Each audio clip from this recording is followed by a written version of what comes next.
So yeah, with that being said, what's up, guys? We just started the recording.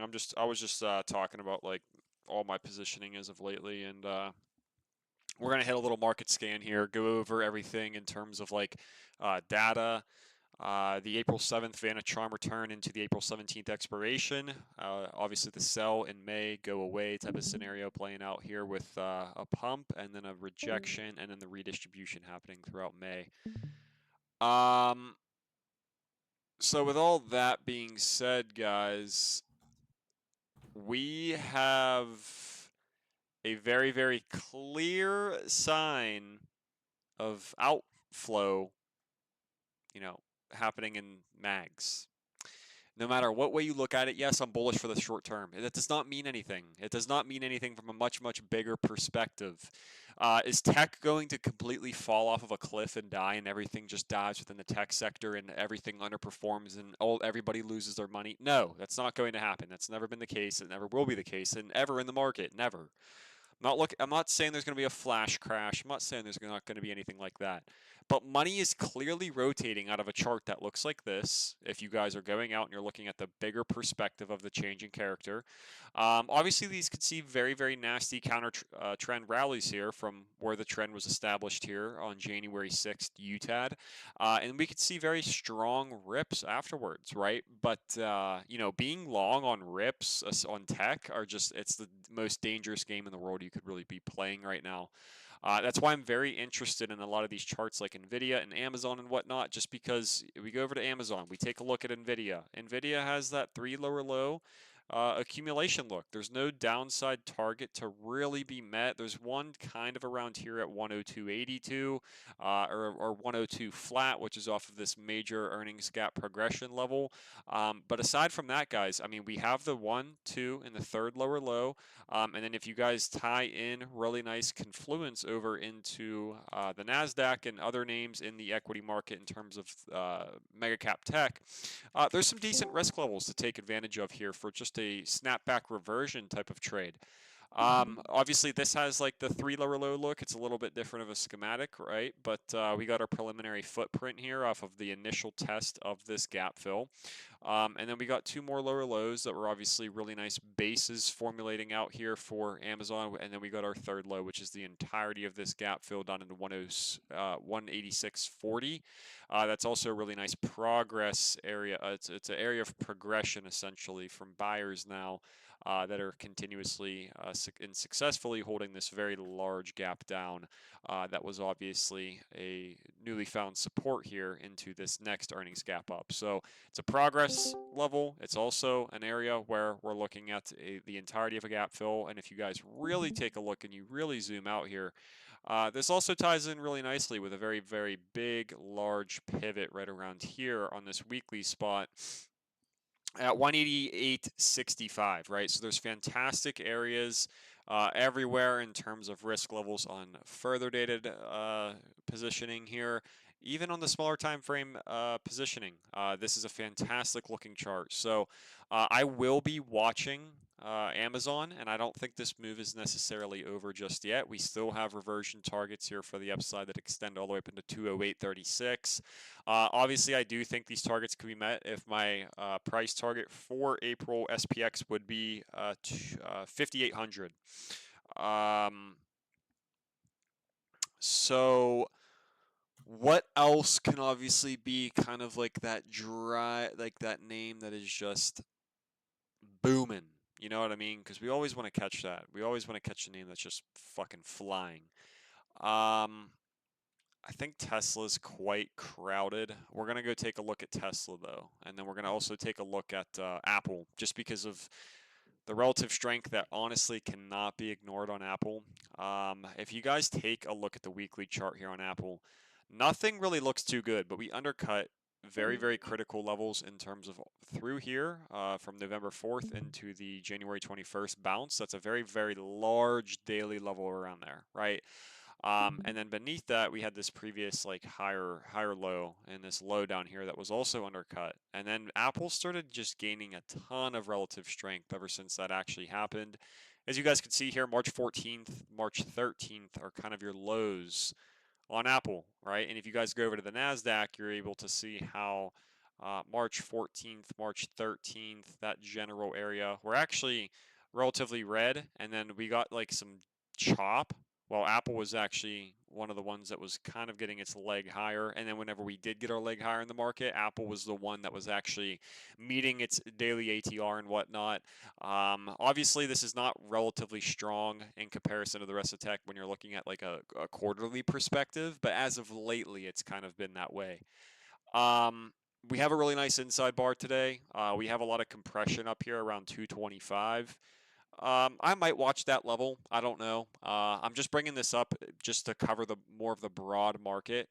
I'm not really necessarily. This isn't going to be something that's like super big on my watch list. I'll probably be watching the 225 level to be honest. I'll also probably be watching this higher time frame level around here at 220. If you guys go into the hourly, you could obviously see how this is kind of like your accumulative base down here for the time being. And then we got a really nice higher low right around here at 215, right? So this whole the entirety of the bottom end of the chart is absorbed. Everything is working out properly. Everything makes sense around here. We have some gap fills to the upside. We have one all the way up into 239. One thing that I do find a little bit interesting in other areas of the tech market would be like Nvidia, for example. We have the 3 lower low accumulation, and then we had a misprint. We had this misprint here yesterday, which was a really nice.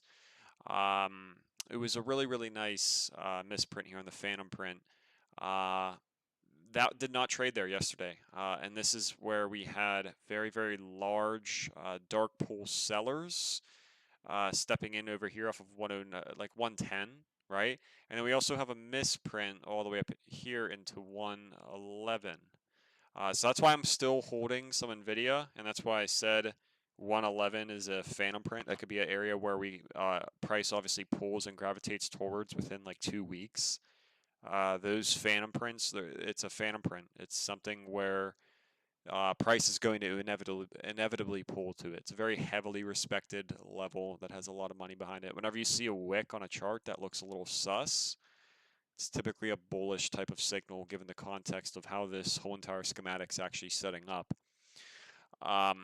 So yeah, Nvidia has just been the short side trade was really nice here on Nvidia, but as you make these new lows, you fail to displace beneath those new lows. You absorb the entirety of the NWOG up here, technically, which is also, like I said, where those dark pool asks were sitting. You fill it, you pull lower, and that was a decent short opportunity up there today. I took QQQ instead, but and then you rip your way back higher, and you close this thing above the gap and above 110, right? So there's no signs of anything really stopping me here from my plan. I will have to say. We have a very like large progress area to obviously be reclaimed up here into 114. 114 would obviously be somewhere around my price target. 113 to 114 is where I start obviously scaling into strength here on my June contracts. I have June contracts, by the way, here, guys, as well. The June contracts are more or less just an insurance position for me right now. Obviously, I've been trading Aprils as well. In the Aprils, I'm scaling actively on an intraday basis just because the volatility's been there. Obviously, my P&L has been great here for like the April expirations, right? So what I mean by insurance would just be a little bit less volatility, but a little bit more of an opportunity to catch like the bigger perspective of all this reversion happening in the market. So that's why I kind of insure myself with like the June expiration and whatnot, just so I have a little bit of stress taken off of my shoulders of not having to consistently swing trade the April 17th expiration. I don't think consistently swing trading April 17th expiration is good on your mental. Can I do it? And can I do it successfully? I can. Would I do I prefer to? No. I mean, if you guys just simply look at the W on my forehead, you might be able to understand that like I probably have done that a little bit too much. Um, so yeah, I'm trying to get a flat hairline, not a fucking jiggy jaggy Colorado mountain hairline. So yeah, I want to avoid the April 7th or April 17th expirations for now, at least until we get into April 7th. So we go over to the QQQ. Very heavily bid area on QQQ, as we talked about for a very long time. You guys remember I was bullish over here. And you guys remember I was really bullish on like all of this support building with like a lot of the volume. If you guys remember me talking about all of the volume actually stepping in at the lows of this whole entire sell-off. That's not a bearish thing. You know, your average like VPA zombie. I like to call them VPA zombies because there's a lot of people that are so lazy to the point where they think they get a market edge because they see a lot of volume and a bigger body than what they see a wick. So they immediately think that, oh my gosh, this is just a disgusting seller, dude. No, no, no, no. They were layering the entirety of the range with dark pool layers on the bid in the dark pool. This is also tying in with volume pouring into the market at the heaviest point of volume in the whole volume profile down here at the lows, also being a gap fill, okay? And then subsequently to that, what you start seeing is the displacement from sellers and in the aggression and the velocity of the sellers in the tape. It starts to really slow down, right? You have one low, and then you have a new low, and then you have your third low. That was a smaller time frame, 3 lower low accumulation. Into JPOW. JPOW obviously pulled us up for reversion here back to the upside to then fill the bottom of the election gap, fill this gap, and then we found a lower high, right? Not a big deal, but I think a lot of people got trapped off sides in terms of a lot of people were trying to call this some sort of like bear flag in terms of trying to price will respect the channel or whatnot, and that's never the case in the market. It's always going to shake you out. It's never going to be that easy. So the reversion was hit. Everything matters in terms of like horizontal levels, and the trend lines don't matter. None of that crap matters. So it overshot the bear flag and then finally found its lower high, and then obviously started to then become more of like a bear flag, even though all the bear flag theses were stopped out. So now what we have is we have the undercut of all of this support that was previously bidding very heavy money, as you guys can see through the volume, through the candle spreads, through the volume kind of drying up. However, what we did, if you guys remember what I talked about, was we left behind a phantom print. Just as I talk about with misprints, we left behind this phantom print here on SPY, and that's why I was actually bearish. That's why I said the shorts are going to work. Price never traded into here, and this was a very heavily respected level, right? So I basically concluded that, you know, price is likely going to draw to this point and likely undercut the low, just because the low is very local to that phantom print right there. And then we got the open right there on that phantom print. We recovered and claimed that right above 551.48. And if you guys see and you guys take a look, it was a really nice break base and just continuation of higher lows above that. Really nice, fantastic continuation today. That's just simply put structure building within structure. As we talk about, guys, swing low, swing high. You're always going to be really wanting to look for, like, you know, swing low, swing high, equilibrium based areas to start playing the continuation of that trend, because this day right here, yesterday, March 31st, the end of the first quarter and the candle closure of that was very pivotal, right? There was a lot of traders trapped off sides. You guys got to remember, a lot of the retail crowd, what they try to do, they do create an influx of put premium in the market as well. And on an OPEX day like this, when price is pulling down, breaking beneath supports, starting to look ultra bearish, you got to remember there was 30% of net puts expiring on that day as well. So dealers can easily be long, and they were long. This was for a one-day buyback type of deal here. Flows are absent now, essentially. Since now that we have those flows off of the table, they're now absent until we get about a week into this new window, which is now going to be the April OPEX flows taking over. So that's why I said April 7th is going to be a very key spot for me. April 8th through 9th through the 10th are all very heavy data as well. Just as we talk about, you know, people like to talk about, like, oh, well, you know, this is showing worsening economy, blah, blah, blah. No, no, no. All of this is flows. All of this is new quarterly positioning. It's all about what's happening through the UpHex windows rather than it is about, the macroeconomic narrative that's going on for the time being. They can accumulate bad data. The market can stay irrational. It's all about April 7th through April 17th, right? So that's going to be kind of like my health indication here for the market moving forward.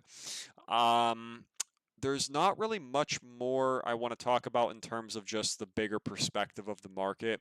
The only few things that I will use as a gauge here moving forward, and basically for on the back burner type of plan for me, one of them is going to be XLE for sure. You guys remember me talking on Twitter about how we just had the biggest volume on an XLE weekly candle, technically, ever since all the way back here in March of 2023. And you could see the volatility that brought on that week here with this type of volume here for this sector. It brought a 6.85% pullback. Subsequently to that, what it brought was a 16.43% V-shaped recovery in the next 28 days. It brought a lot of volatility. So that type of volume over here is pretty decent, man. It's pretty solid. And if you guys go into the daily chart, you can see how it was very elevated actually into that low that was put in place, right? So very, very large volume, biggest volume in well over a year, actually over 2 years now. Let's go take a look at that sector real quick, because I always want to have some sort of backup plan in case my long side bias doesn't work out, because I can be wrong. Like, I hate whenever people think like I'm never wrong. It kind of pisses me off, because that's just not the way to ever look at trading. I am sometimes wrong, and I'm also like pretty good at like expect it, like my expectations aren't high of myself. They're really not. It's a difference between confident. I'm planning for a loss, essentially. I'm planning to be wrong on some of this stuff, right? So we're going to take a look at other sectors, potentially some of those outlier names, while the rest of like the tech market kind of just sits still. Because we can deal with some chop. It doesn't mean that we're going to see really nice, clean, smooth, buttery reversion back to the upside that just completely smacks SPX 5800 right in the teeth, and then just gets the rejection and everything's so easy, and oh, let's party, blah, yeah, fuck yeah, dude. We just, what? Question mark? Can someone tell that guy in general that this is all recorded, please? I cannot type right now because my keyboard is in Fortnite position. I'm kidding. Well, it is actually, but I don't play that game. Oh, I have that mongrel position. oh my god. Anyways, guys, energy looks fantastic. I'm gonna go over a couple of those areas. It's actually my favorite, like I talked about, favorite sector of this year. We'll actually take a look at Oxy here real quick. Uh, yeah. So if you guys take a look at Oxy, it's in a sell climax for sure. And it's all off of this like imbalance candle over here, right? So this is a very large imbalance, right? No, I'm not talking about INTC fair value gap. It's not anything like that. It's a very, very big, large move in price that has a ton of volume as well. I'm not talking, this is very big perspective here, guys. It's the weekly chart. It's also a large cap, and energy likes to trade passively on the bid, right? There's a lot of bid, very, very, very slow order flow on names like this. So this leaves behind buyers no matter what. And it's also an area where big money can see it as fair value, just because it's almost the equilibrium retracement of the move from $9 all the way up into 77, right? It's not quite there. 43 would technically be that. And if we somehow got 43, I would, and then got a fat stick off of 43, I would cry. I would full port. I would have to live on ramen for probably 4 weeks. I would have the conviction. You guys remember the conviction that I had in December with this one? It was Did you just say ridiculous. Raymond? Raymond? Yeah. That's how you pronounce it? Yeah, everyone always tells me about it. I think Raymond sounds better than ramen. Facts.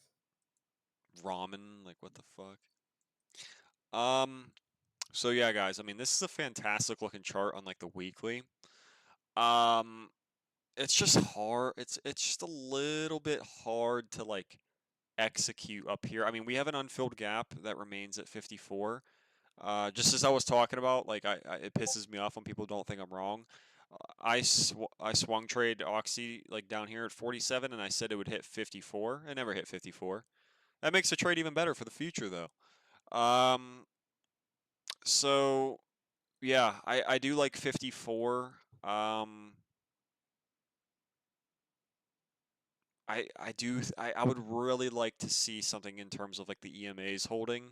This is one of those charts where like it's trying to catch momentum off of a bottom end of a base, and now it's really curling up on like a almost like a daily flag type of look on like a breakthrough of all of this like daily resistance here. It's a seller ask here on the daily chart right around here. So they actually broke that through March 26th, and then they got the continuation March 27th. Now they're just really, really high, tight, coiling action kind of going on here. I would really, really, really, what I would love to see would be some sort of pop into the resistance, which this is like essentially your gap resistance right around here.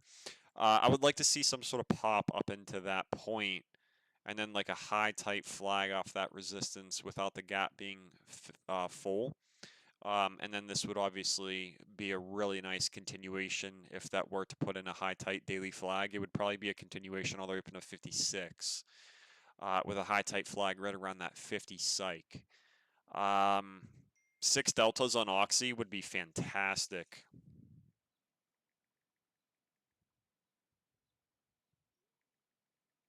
So I will be watching Oxy. I will be watching Zom. I don't think Zom.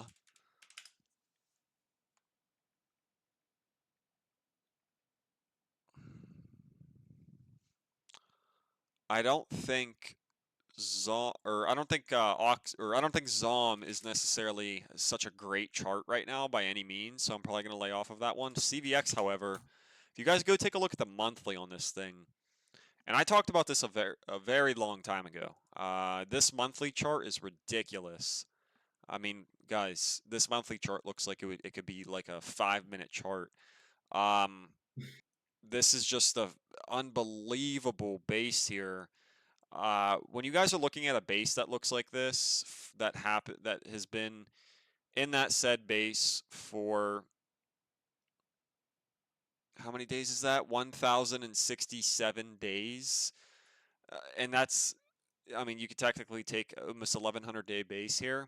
That's a fantastic looking base and a crazy looking like it's almost like a break in that trend line. It's also a really nice break in base and a very, very big amount of soaking action essentially off of all of this resistance. And now it's successfully basing that. And above that, I'm not a big breakout. I don't like taking the breakout ever.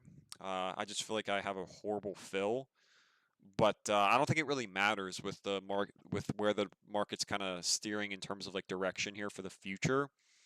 So CVX is definitely going to be another one on the back burner for me. I'm gonna need a perfect A plus plus setup here at the highs though to be able to take it. I prefer a pullback. I do, and I probably won't trade it without a pullback, but it depends on how that pullback looks also. I'm gonna be watching these ones for the future. I'm not saying I'm trading them anytime soon. If they go without me, they go without me. It's not the biggest deal in the world. The sector fund can also be a little bit better of a risk basis off of this level around here at like 95 to like 94.29. And I think they've absorbed essentially all of the supply and all of the volume is coming in at the lows that created this leg. So that's telling. That's very telling. So we're going to move on to the next. I'm going to talk more about like more of my focuses here moving forward here for like relative to what's going on in the market right now. I haven't really looked throughout the entirety of the market. As we know, a lot of the newly like established companies coming out of like IPO that are relatively new, Palantir, I'm sorry, um, Dutch Bros, Hood, a lot of those look like they're kind of rolling over from their pegs, and then they look a little bit bidless from the bottom ends of the chart.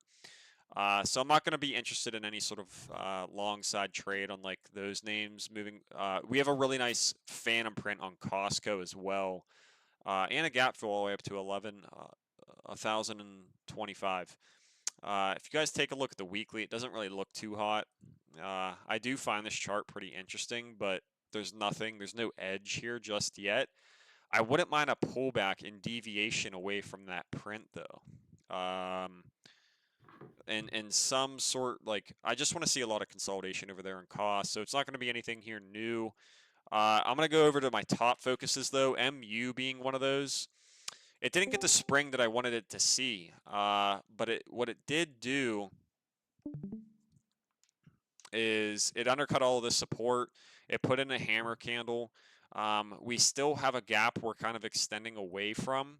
So I am going to be watching this one in terms of also dispersion away from NVIDIA into some of these other names that are very fundamentally strong.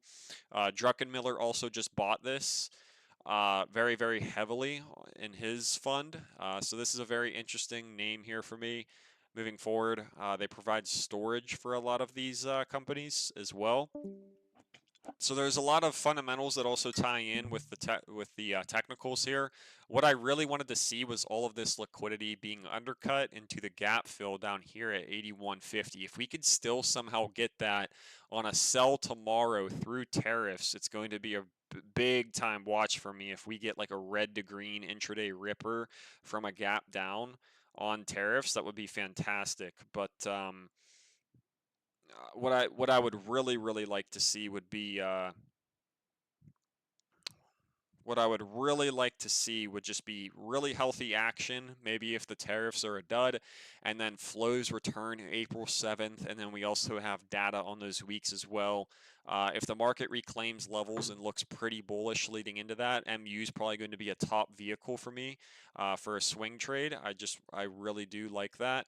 As far as all of the other tech names go, we obviously have the Microsoft chart not looking too bad if it wants to reclaim this support. Obviously, we're kind of a little bit further extended from that point right now. But it also kind of has that 3 lower low look. We're seeing this similar pattern in a lot of the mega cap tech. And this still has reversion here for room to the upside throughout this whole entire bear peg that we extended away from. Obviously, that's a very bearish signal, but whenever you don't get price retracing into that, and then it starts, from the bottom end of the chart, you start finding the accumulative base. That would be a snapback rally type of trade where things can move back very quickly to those points moving forward. I don't think Microsoft's going to test that area, but that whole gap area that we're extending away from, and then we're not finding price retracing into that could mean that supply is essentially exhausting because that's just how banks trade. They trade off of areas where orders are left behind, right? And then it's very difficult whenever you're selling Microsoft up here to meet your quotas and sell Microsoft sub 400. They would rather buy that, rewash the inventory, and then maybe resell it on a retest. So there's a 3 lower low accumulation on Microsoft. I'm not going to abandon the whole entire chart as of right now. I do like NVIDIA a little bit more. We'll take a look at Tesla here, but Tesla to me right now is just a little bit crowded, and we're kind of in the midst of like the election gap, and then I'm not really comfortable with taking a break in base on a reclaim of the top of the election gap at 285. And there was a nasty rejection point off of that area. So if we could respect the areas of like the bottom of the election gap, and then obviously it looks like we fail a new high or we put in a lower high at some area up here on the bottom of the election gap it's a lower high respecting the rejection of the election gap, I'm probably going to be looking short. Right now it's actually in discount into tariffs, so it's all subjective until tariffs are out and we see the market reaction with that. I'm going to go over some speculative ideas that can become not so speculative. We have a 3 higher high distribution over here on RTX.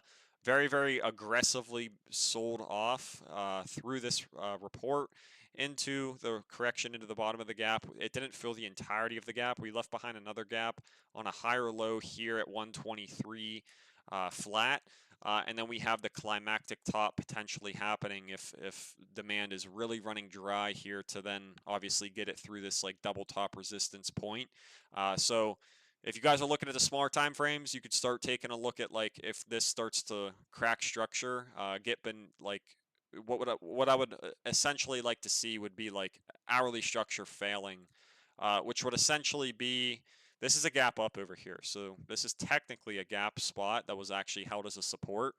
If you guys are looking at like, if you guys, it's different from the daily chart and the hourly chart. I just marked it on the hourly. It's a little bit different, but 132 is a support. I kind of want to see if 132 breaks. LMT got absolutely hammered and looks like a really disgusting distribution. I don't think the action is necessarily healthy at all here off of like the bottom end of the chart in the base. That's kind of trading back in a discount as well from this move. So like LMT and discount, maybe it wants to sell again, and then like a vehicle alongside that would also be RTX that hasn't really seen a true sell-off yet. I think the chart looks kind of terrible. I'm not a big fan of trading these, so it's not going to be any sort of heavy size. I'll probably go short shares more than I do actually opening like buy to open like actual puts, just because the spreads are bad or on puts. And then what else did I have? QCOM. So QCOM is another one of those charts where we potentially have an undercut of all this support. Now finding an inside bar after a spring down here. A lot of support built prior to the spring, and now it's putting in, like I said, an inside bar in the spring candle itself.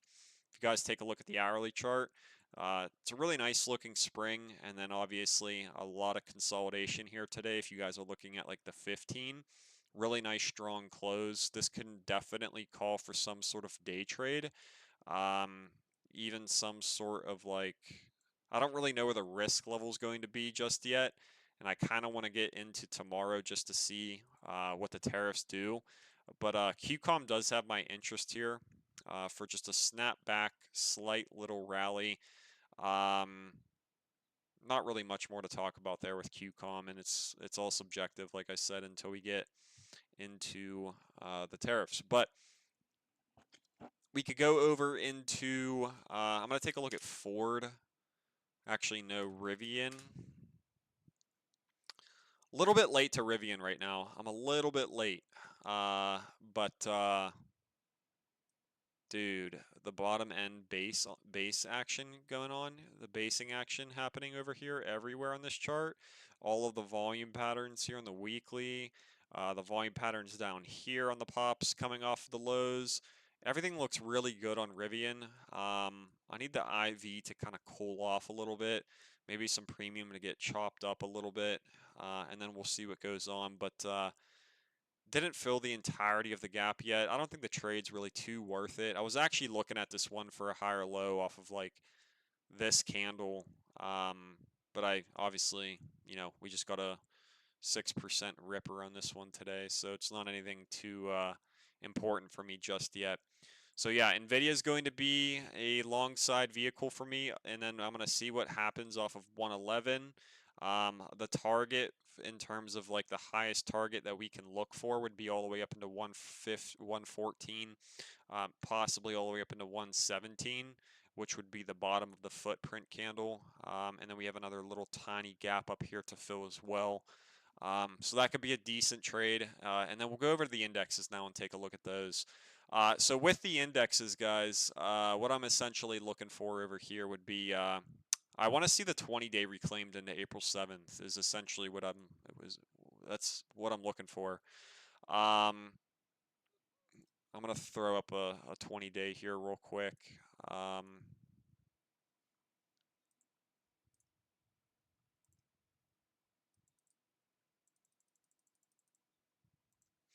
So the 20-day is actually sitting off of this gap that was lost last week. If we could hold that, or maybe we pop a little bit lower and then pour way higher, I think the 20 days kind of be like a magnet. And then if we could get above that through data, I think we're going to see SPX up into where's SPX at?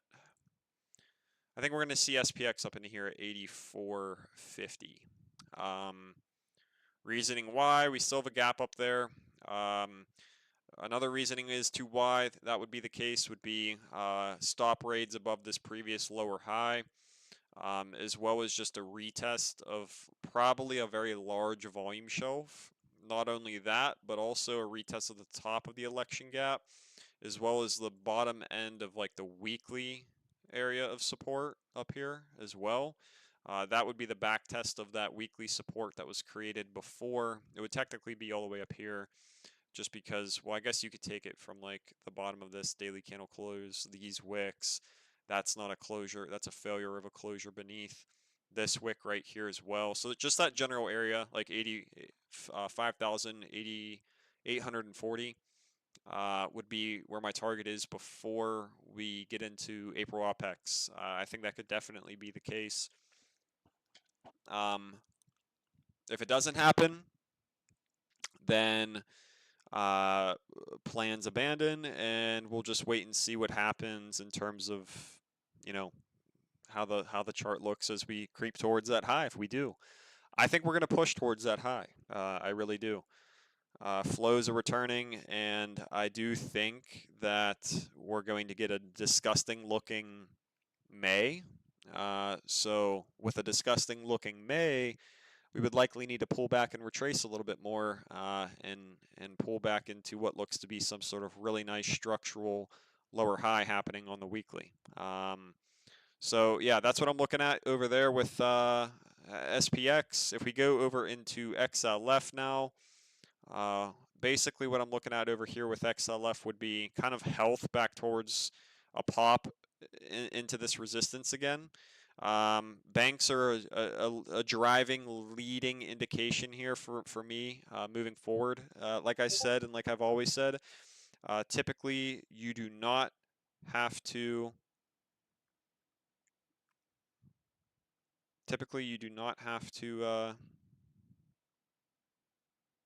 what's it called? What was that? I lost my train of thought there. Uh, oh, like I've always said, you do not have to see banks and tech kind of agreeing with one another, but 9 times out of 10 you always see that happening, and you always see banks kind of telling the story before tech does, or maybe a little bit after. I'm just going to really dial in on this chart and just see what happens on this candle and how much momentum is shown off of that candle, and maybe even above this high. Because if we could get that high again into where the market wants to is a reshort opportunity, I think banks are going to be another really good short side trade here. Definitely later on in the year. I know for a fact banks are going to be a really nice trade later on in the year for the short side. But as of right now, I kind of just want to see what happens up towards those highs. And then everything else, guys, it's pretty much just been really slow action here in the market. I mean, obviously we have our names like INTC as well. If you guys go to the daily chart and you take a look at this one's trying to hold the footprint candle off of August 2nd, which is a very large gap down, right? And we established a very clear resistance up here from like 26 into 27. Right now, what we're doing is we're pulling back into a bull gap that's very large volume. We're also pulling back into a discounted range that seems like it's also in a time where, you know, there's a lot of opportunity here moving forward here. I kind of want to see what goes on here in the gap. I'm probably going to add this one as well. INTC. Oh, yeah, I already had that. What was the other one I was looking at?